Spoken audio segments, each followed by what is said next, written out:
Sudah cukup saudara. Saya cuma menangis melihat pemakaman massal. Apakah itu orang semua sudah bertobat dan mengenal Kristus? Kemana jiwa mereka?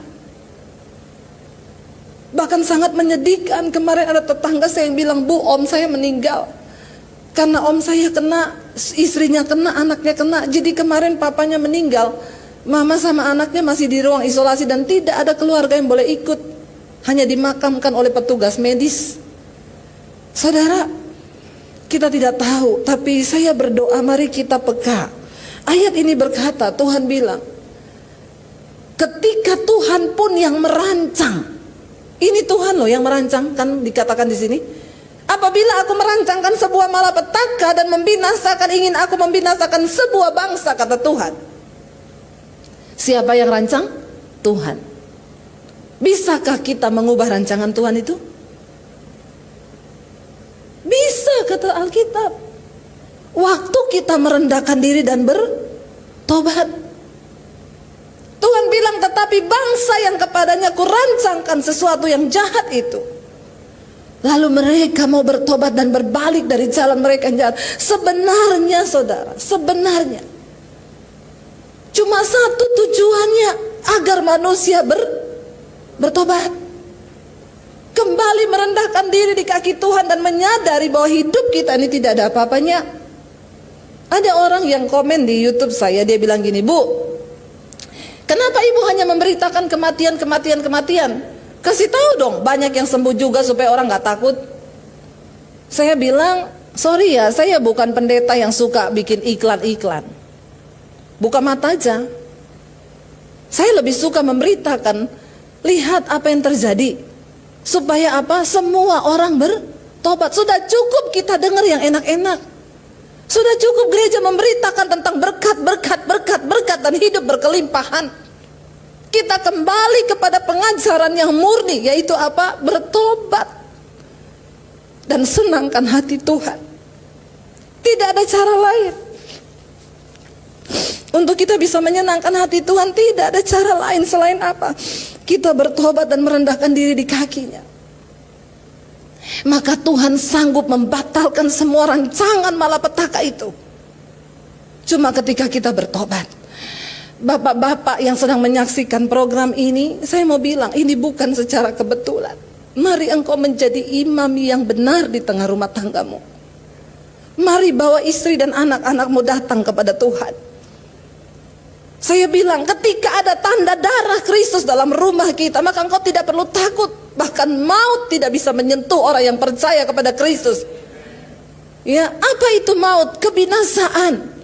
Kita semua satu saat bakalan mati, tetapi kematian kita bukanlah sebuah kemalangan. Orang yang mati dalam Kristus dikatakan berbahagia. Kenapa? Karena kita memasuki kehidupan yang sesungguhnya dalam kekekalan.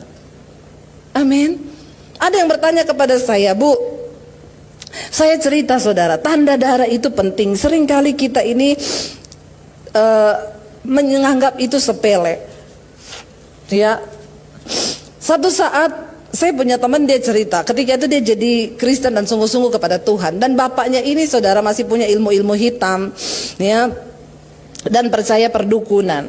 Lalu suatu saat bapaknya ini panggil dukun datang ke rumah untuk mempengaruhi anaknya. Lalu dukun itu bawa makanan-makanan ayam hitam yang dimasak tapi sudah dibaca-baca dan dimantra-mantrai. Ya, lalu anak ini dipanggil, lalu anak ini tanya ke pendetanya, "Gimana Pak, saya nanti makan aja nggak apa-apa." Disuruh minum dukun, minum aja, tetapi selalu kamu ngomong, "Darah Yesus, sucikan dan kuduskan dengan darahmu Bapa." Lalu akhirnya dia datang, ada dukun di situ, ya. Lalu dukun suruh minum air yang sudah dibaca-baca, dijampi-jampi. Dukun juga suruh dia makan ayam hitam yang sudah dimasak dan lain sebagainya. Dia minum semua yang disuruh minum, dia makan semua yang disuruh makan. Malah dia bilang, "Masih kurang, ada lagi?" Lalu bapaknya tanya sama dukun itu. Berapa hari kemudian, "Gimana?" Dukunnya bilang, "Pak, saya nyerah." "Kenapa?" "Anakmu ilmunya lebih tinggi." Bapaknya kaget, "Hah? Iya." "Dia berguru sama siapa ya Pak?" "Kenapa?" Kenapa saya bisa bilang ilmunya lebih tinggi? Karena ini bukan ilmu main-main. Dia makan daging manusia dan minum darah manusia. Bapaknya kaget.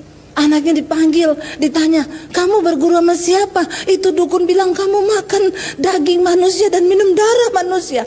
Anaknya bilang, haleluya, itu perjamuan yang setiap minggu saya adakan di gereja, perjamuan darah Yesus.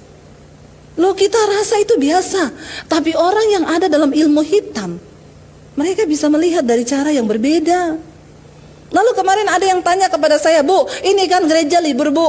Saya mau tanya, Bu, kalau minggu pertama boleh nggak saya perjamuan di rumah dengan istri dan anak-anak saya? Saya bilang, sangat boleh dan harus. Inilah saatnya para suami bertindak menjadi imam di tengah keluarga. Amin. Dengar bapak-bapak yang menyaksikan program ini. Inilah saatnya Anda dituntut menjadi imam buat istri dan anak-anakmu. Ya, nggak apa-apa para bapak-bapak awal bulan nanti perjamuan boleh. Seorang bapak harus menguduskan dirinya menjadi seorang imam, lalu bawa anak istrimu sungguh-sungguh untuk menerima tanda darah Kristus itu. Amin. Dia bilang, apakah saya tidak menyalahi aturan? Tidak, Bapak, karena keadaan memaksa.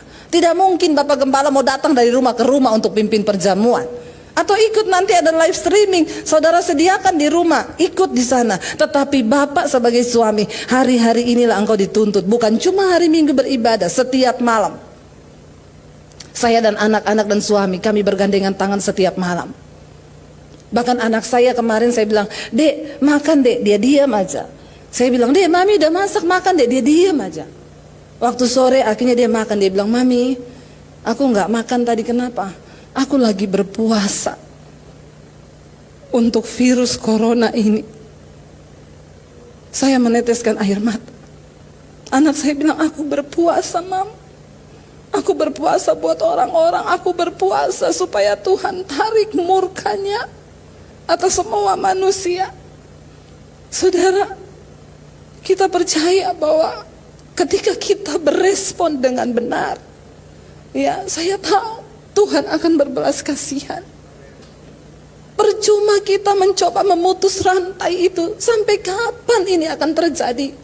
Saudara bayangkan kalau ada satu orang yang terjangkit. Ya, kemarin ada satu anak Tuhan. Dia pulang membawa virus itu. Dia menjangkiti istri dan anaknya. Istrinya meninggal, bapaknya juga meninggal. Anaknya masih kritis. Siapa yang bisa, saudara? Cuma Tuhan. Yang bisa menghentikan wabah ini cuma Tuhan. Mari kita semua merendahkan hati di bawah kaki Tuhan. Dan kita mau bilang sungguh-sungguh, Tuhan, kami mau Bapak merendahkan hati. Kami mau berbalik. Setidaknya ada orang-orang yang mulai berdiri buat bangsa Indonesia.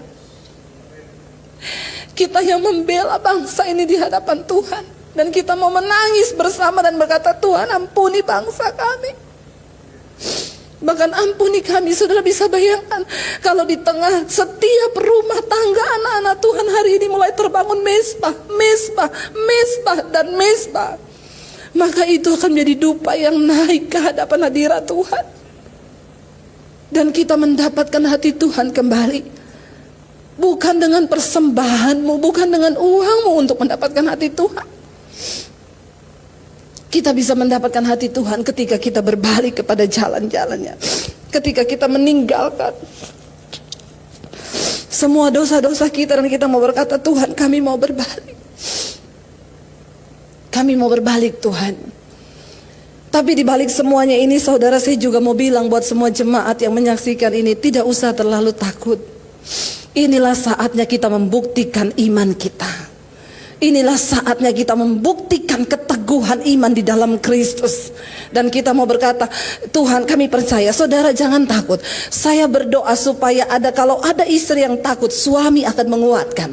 Kalau suami takut, istri dan anak-anak kita saling menguatkan satu dengan yang lain. Karena itu tidak ada tempat lain kita bisa lari kecuali di dalam hadirat Tuhan. Cuma dalam hadirat Tuhan. Saya berdoa, saudara, supaya kita semua peka untuk menjalani semua ini. Yang terpenting adalah Mari kita bertobat, berespon dengan benar di hadapan Tuhan. Saya pengen mengajak kita semua berdoa bersama.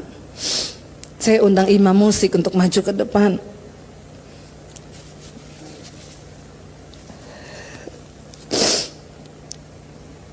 Kami tidak tahu kan hari esok,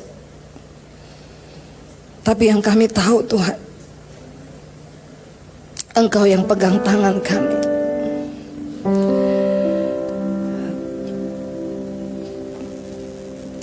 Ini hidup kami Tuhan. Kami mau berbalik dari segala jalan-jalan kami yang jahat.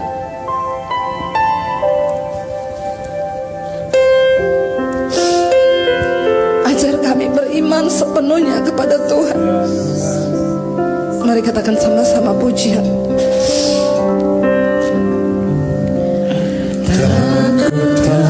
Takutkan hari esok, namunlah aku tegak, bukan surya ku harapkan, karena surya akan lenyap. Oh tiada ku gelisah akan masa menjelang, berjalan serta Yesus, maka hatiku tenang. Banyak hal yang ku pahami dalam masa menjelang, tapi terang bagiku ini tangan Tuhan yang pegang. Biar musik saja, mari kita tundukkan kepala dalam hadirat Tuhan. Kami tidak tahu akan hari esok apa yang akan terjadi, tapi kami tahu Tuhan, satu terang bagi jiwa kami, Tuhan yang pegang tangan kami. Hari ini bawa setiap kami semua berbalik dan bertobat Tuhan. Kami mau datang merendahkan hati di hadapan Tuhan. Jangan biarkan kami menganggap semua ini biasa-biasa saja, tapi bahwa kami semua menyadari bahwa Tuhan sedang berbicara kepada umat manusia. Engkau berbicara kepada dunia ini dalam segala kesombongannya. Tuhan ampuni Bapa, ampuni Tuhan. Secara khusus kami juga berdoa buat bangsa kami. Tidak ada satupun yang bisa menghalangi ini Tuhan, kecuali tangan-Mu Bapa. Kami berdoa di masa-masa orang berdiam di rumah, biar ada mesbah-mesbah keluarga yang dibangun. Kembalikan hati anak-anak kepada orang tua, dan kembalikan hati suami-suami kepada Tuhan. Kami semua mau berbalik Tuhan. Bahkan kami berdoa buat gereja-gereja-Mu di mana saja. Jangan biarkan kami gagal fokus di dalam pelayanan kami.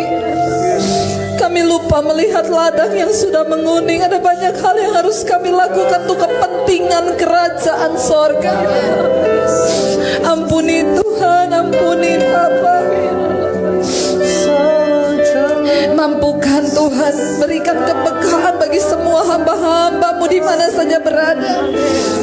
Gereja menjadi barometer untuk sebuah bangsa. Ampuni Tuhan kalau selama ini fokus kami berbeda dengan fokus kerajaan sorga. Kami mohon pengampunan atas setiap dosa-dosa keduniawian Tuhan. Bahwa kami mengejar kekudusan-Mu ya Bapa.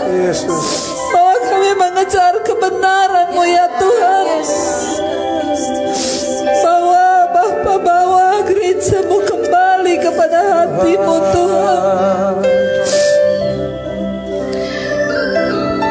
Kami memohon kepada Tuhan hari ini, selamatkan bangsa kami. Jangan ada kematian massal, tapi biar ada pertobatan massal di atas bangsa ini. Biar ada pertobatan massal, Tuhan, yang terjadi. Jika Anda diberkati dengan channel saya, jangan lupa tekan tombol subscribe. Dan jangan lupa like, share, dan komen. Dan jangan lupa untuk mengklik tombol lonceng di bawah ini, supaya Anda mendapatkan pemberitahuan setiap kali saya mengupload video-video yang baru. Jangan takut, karena gratis. Tuhan memberkati.